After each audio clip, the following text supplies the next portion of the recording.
नमस्कार दोस्तों, आज मैं आप सभी के लिए शनिवार व्रत की कथा लेकर आई हूँ। शनिवार का व्रत भगवान शनिदेव को प्रसन्न करने के लिए किया जाता है। शनि की दशा को दूर करने के लिए ये व्रत अति उत्तम है। आइए श्रवण करते हैं शनिवार व्रत कथा। बोलिए शनिदेव महाराज की जय। एक समय सूर्य, चंद्रमा, मंगल, बुध, बृहस्पति, शुक्र, शनि, राहु और केतु, इन ग्रहों में आपस में झगड़ा हो गया कि हम सब में सबसे बड़ा कौन है। सब अपने आप को बड़ा कहते थे।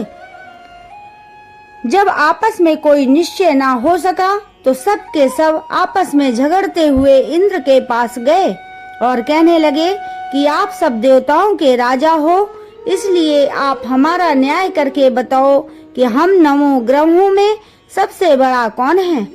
राजा इंद्र इनका प्रश्न सुनकर घबरा गए और कहने लगे कि मुझ में ये सामर्थ्य नहीं है जो मैं किसी को बड़ा या किसी को छोटा बतलाऊं।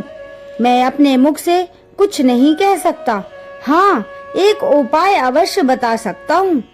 इस समय पृथ्वी पर राजा विक्रमादित्य दूसरों के दुखों का निवारण करने वाला है, इसलिए तुम सब मिलकर उन्हीं के पास जाओ, वही तुम्हारे दुखों का निवारण करेंगे।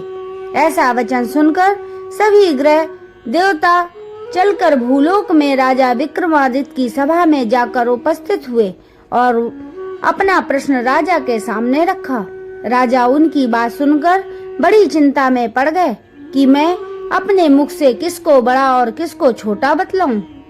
जिसको छोटा बताऊंगा वही क्रोध करेगा। परंतु उनका झगड़ा निपटाने के लिए एक उपाय सोचा कि सोना, चांदी, कांसा, पीतल, सीसा, रांगा, जस्ता, अभ्रक और लोहा 9 धातुओं के 9 आसन बनवाए गए। सब आसनों को क्रम से, जैसे सोना सबसे पहले और लोहा सबसे पीछे बिछाए गए। इसके पश्चात राजा ने सब ग्रहों से कहा कि आप सबने अपने अपने आसनों पर बैठिए। जिसका आसन सबसे आगे वह सबसे बड़ा और जिसका आसन सबसे पीछे वह सबसे छोटा जानिए। क्योंकि लोहा सबसे पीछे था और वह शनिदेव का आसन था, इसलिए शनिदेव ने समझ लिया कि राजा ने मुझको छोटा बना दिया। इस पर शनि को बड़ा क्रोध आया और कहा कि राजा, तू मेरे पराक्रम को नहीं जानता। सूर्य एक राशि पर 1 महीना, चंद्रमा 2.25 महीना 2 दिन, मंगल 1.5 महीना, बृहस्पति 13 महीने, बुध और शुक्र 1 महीने, परंतु मैं एक राशि पर 2.5 अथवा 7.5 साल तक रहता हूँ। बड़े बड़े देवताओं को भी मैंने भीषण दुख दिए हैं। राजन सुनो, राम जी को 7.5 आई और वनवास हो गया और रावण पर आई तो राम और लक्ष्मण ने सेना लेकर लंका पर चढ़ाई कर दी, रावण के कुल का नाश कर दिया। हे राजा, अब तुम सावधान रहना। राजा कहने लगा, जो कुछ भाग्य में होगा देखा जाएगा। उसके बाद अन्य ग्रह तो प्रसन्नता के साथ चले गए, परंतु शनिदेव बड़े क्रोध के साथ वहां से सिधारे। कुछ काल व्यतीत होने पर जब राजा को 7.5 की दशा आई तो शनिदेव घोड़ों के सौदागर बनकर अनेक सुंदर घोड़ों के सहित राजा की राजधानी में आए। जब राजा ने सौदागर के आने की खबर सुनी तो अपने अश्वपाल को अच्छे अच्छे घोड़े खरीदने की आज्ञा दी। अश्वपाल ऐसी अच्छी नस्ल के घोड़े को देखकर और उनका मूल्य सुनकर चकित हो गया और तुरंत ही राजा को खबर दी। राजा उन घोड़ों को देखकर एक अच्छा सा घोड़ा चुनकर सवारी के लिए चढ़ गया। राजा को घोड़े की पीठ पर चढ़ते ही घोड़ा जोर से भागा। घोड़ा बहुत दूर एक घने जंगल में जाकर राजा को छोड़कर अंतर्ध्यान हो गया। इसके बाद राजा अकेला जंगल में भटकता फिरता रहा। बहुत देर के पश्चात राजा ने भूख और प्यास से दुखी होकर भटकते भटकते एक ग्वाले को देखा। ग्वाले ने राजा को प्यास से व्याकुल देखकर पानी पिलाया। राजा की उंगली में एक अंगूठी थी, वह उसने निकालकर प्रसन्नता के साथ ग्वाले को दे दी। और शहर की ओर चला गया। राजा शहर में पहुंचकर एक सेठ की दुकान पर जाकर बैठ गया और अपने आप को उज्जैन का रहने वाला तथा अपना नाम वीका बताया। सेठ ने उसको एक कुलीन मनुष्य समझकर जल आदि पिलाया। भाग्यवश उस दिन सेठ की दुकान पर बिक्री बहुत अधिक हुई थी। तब सेठ उसको भाग्यवान पुरुष समझकर भोजन कराने के लिए अपने साथ घर ले गया। भोजन कराते समय राजा ने आश्चर्य की बात देखी कि खूंटी पर हार लटक रहा है और वह खूंटी उस हार को निगल रही है। भोजन के पश्चात कमरे में आने पर जब सेठ को कमरे में हार ना मिला तो सबने ये निश्चय किया कि सिवाय बीका के और कोई उस कमरे में नहीं आया, अतः अवश्य ही उसी ने हार चोरी किया है। परंतु बीका ने हार लेने से मना कर दिया। इस पर 5-7 आदमी इकट्ठे होकर उसको फौजदार के पास लाए। फौजदार ने उसको राजा के सामने उपस्थित किया और कहा कि ये आदमी तो भला प्रतीत होता है, चोर मालूम नहीं होता, परंतु सेठ का कहना है कि इसके सिवाय और कोई घर में नहीं आया था, अवश्य ही इसी ने चोरी की है। तब राजा ने आज्ञा दी कि इसके हाथ पैर काटकर चौरंगिया किया जाए। राजा की आज्ञा का तुरंत पालन किया गया और वीका के हाथ पैर काट दिए गए। इस प्रकार कुछ काल व्यतीत होने पर एक तेली उसको अपने घर ले गया और कोहलू पर उसको बिठा दिया। वीका उस पर बैठा हुआ अपनी जवान से बैल हाँकता रहा। शनि की दशा समाप्त हो गई और एक रात को वर्षा ऋतु के समय वह मल्हार राग गाने लगा। उसका गाना सुनकर उस शहर के राजा की कन्या उस राग पर मोहित हो गई और दासी को खबर लाने को भेजा कि शहर में कौन गा रहा है। दासी सारे शहर में फिरती फिरती क्या देखती है कि तेली के घर में चौरंगिया राग गा रहा है। दासी ने महल में आकर राजकुमारी को सारा वृत्तांत सुना दिया। बस उसी क्षण राजकुमारी ने अपने मन में ये प्रण कर लिया, चाहे कुछ भी हो, मैंने इस चौरंगिया के साथ विवाह करना है। प्रातः काल होते ही जब दासी ने राजकुमारी को जगाना चाहा तो राजकुमारी अनशन व्रत लेकर पड़ी रही। तब दासी ने रानी के पास जाकर राजकुमारी के ना उठने का वृत्तांत कहा। रानी ने तुरंत ही वहां पर आकर कुमारी को जगाया और उसके दुख का कारण पूछा। तो कुमारी ने कहा कि माताजी, मैंने ये प्रण किया है कि तेली के घर में जो चौरंगिया है मैं उसी के साथ विवाह करूंगी। माता ने कहा, पगली, ये क्या बात कह रही है? तुझको किसी देश के राजा के साथ ब्याहा जाएगा।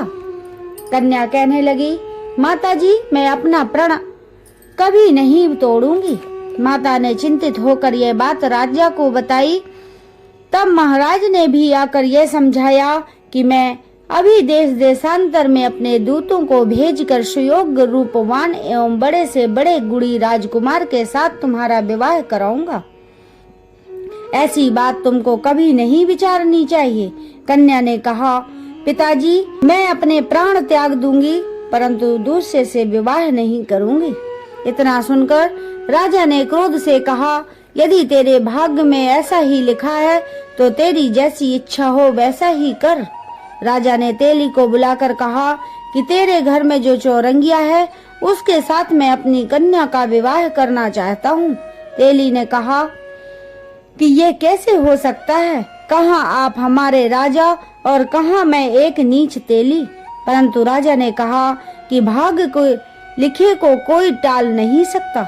अपने घर जाकर विवाह की तैयारी करो। राजा ने उसी समय तोरण और बंधनवार लगाकर अपनी राजकुमारी का विवाह चौरंगिया विक्रमादित्य के साथ कर दिया। रात्रि को जब विक्रमादित्य और राजकुमारी महल में सोए तो आधी रात के समय शनिदेव ने विक्रमादित्य को स्वप्न में कहा कि राजा, कहो, मुझको छोटा बताकर तुमने कितना दुख उठाया।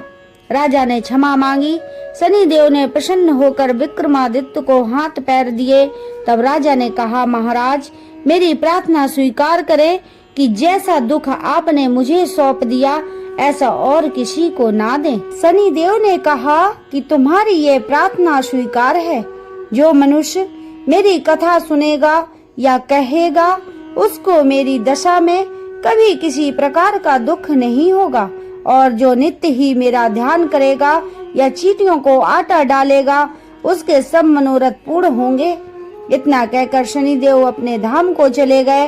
राजकुमारी की आंख खुली और उसने राजा के हाथ पैर देखे तो आश्चर्य को प्राप्त हुई। उसको देखकर राजा ने अपना समस्त हाल कहा कि मैं उज्जैन का राजा विक्रमादित्य हूँ। यह बात सुनकर राजकुमारी अत्यंत प्रसन्न हुई। प्रातः काल राजकुमारी ने उसकी सखियों से पूछा तो उसने अपने पति का समस्त वृत्तांत कह सुनाया। तब सबने प्रसन्नता प्रकट की और कहा कि ईश्वर ने आपकी मनोकामना पूर्ण कर दी। जब उस सेठ ने यह सुना तो वह विक्रमादित्य के पास गया और राजा विक्रमादित्य के पैरों पर गिरकर क्षमा मांगने लगा कि आप पर मैंने चोरी का झूठा दोष लगाया, अतः आप मुझको जो चाहें दंड दें। राजा ने कहा, मुझ पर शनि देव का कोप था, इसी कारण यह सब दुख मुझको प्राप्त हुए। इसमें तुम्हारा कोई दोष नहीं है। तुम अपने घर जाकर अपना कार्य करो। सेठ बोला कि मुझे तभी शांति होगी जब आप मेरे घर चलकर प्रीति पूर्वक भोजन करेंगे। राजा ने कहा कि जैसी आपकी मर्जी हो वैसा करें। सेठ ने अपने घर जाकर अनेक प्रकार के सुंदर भोजन बनवाए और राजा विक्रमादित्य को प्रीति भोज दिया। जिस समय भोजन कर रहे थे एक अत्यंत आश्चर्य की बात सबको दिखाई दी। जो खूंटी पहले हार निगल गई थी वह अब हार उगल रही थी। जब भोजन समाप्त हो गया सेठ ने हाथ जोड़कर बहुत सी मोहरें राजा को भेंट की और कहा कि मेरे श्री कंवरी नामक कन्या है, उसका प्राणी ग्रहण आप करें। इसके बाद सेठ ने अपनी कन्या का विवाह राजा के साथ कर दिया और बहुत सा दान दहेज आदि दिया। इस प्रकार कुछ दिनों तक वहाँ निवास करने के पश्चात विक्रमादित्य ने शहर के राजा से कहा कि अब मेरी उज्जैन जाने की इच्छा है। फिर कुछ दिन के बाद विदा लेकर राजकुमारी मनभावनी, सेठ की कन्या श्री कामरी तथा दोनों जगह के दहेज में प्राप्त अनेक दास दासी साथ और रथ और पालकियों सहित विक्रमादित्य उज्जैन की तरफ चले। जब शहर के निकट पहुँचे और पुरवासियों ने राजा के आने का संवाद सुना तो समस्त उज्जैन की प्रजा अगवानी के लिए आई। तब बड़ी प्रसन्नता से राजा अपने महल में पधारे। सारे शहर में बड़ा भारी महोत्सव मनाया गया और रात्रि को दीपमाला की गई। दूसरे दिन राजा ने शहर में यह सूचना कराई कि शनि देवता सब ग्रहों में सर्वोपरि हैं। मैंने उनको छोटा बताया, इसी से मुझको यह दुख प्राप्त हुआ। शनि देव की इस कारण सारे शहर में सदा शनि देव की पूजा और कथा होने लगी। राजा और प्रजा अनेक प्रकार के सुख भोगती रही। जो कोई शनिवार की इस कथा को पढ़ता या सुनता है, शनिदेव की कृपा से उसके सभी दुख दूर हो जाते हैं। शनिवार की कथा को व्रत के दिन अवश्य पढ़ना चाहिए। ओम शांति, ओम शांति, ओम शांति। बोलिए शनिदेव महाराज की जय।